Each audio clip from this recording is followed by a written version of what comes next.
Hi, it's Bill Cohen for Straight Circle Martial Arts, and this is Can You Really Joint Lock? I like joint locking, but a lot of the people I meet who do joint locking are academics. They're people who've never been in a fight, and they don't really want to be in a fight because they're very nice people. And so in their mind, punching someone is repugnant. You know, you're a Neanderthal if that's what you do. What they want to do is they want to joint lock because they feel it's more civilized. The problem is in a fight, if you joint lock someone, what do you do with it? So let's say I'm fortunate enough to joint lock this guy. He comes in, I slide, I put it on, I crank it on. Well, the question is now what? You know, I haven't hurt him. He may comply with me temporarily because I'm injuring him. But at some point, either I have to hurt him or I have to let go. So if you don't have any battle plan after this, you're kind of in trouble. When you do a joint lock, you just can't view it as I'm going to joint lock this guy. You have to view it as what am I going to do with it after?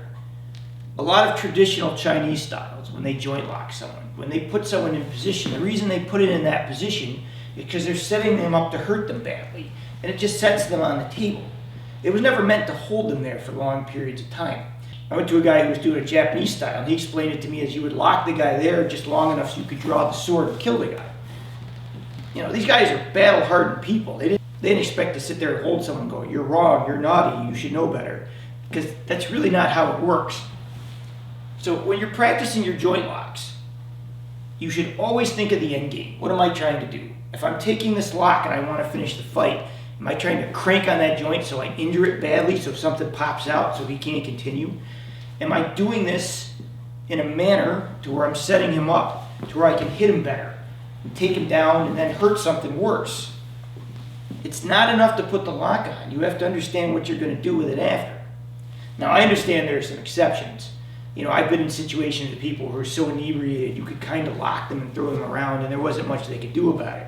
Also, when you deal with military or police and they're actually trying to apprehend someone, these things come into play. But usually those guys are working in groups. If they come in, one guy's trying to put that guy down on the ground and lock him, and the two other guys are holding him down. It's not one-on-one because it's so hard to hold on to someone who's flailing around. I might be able to put it on him temporarily, but when that pain starts to subside, because the brain's there's only so long the pain registers, they're going to flail around and keep trying to hit you. So when you're doing joint locking, you have to get the sanctimonious thing out of your head, that you're more compassionate and you're more superior in thought. And you're just going to hold people and teach them the wrongness of their ways.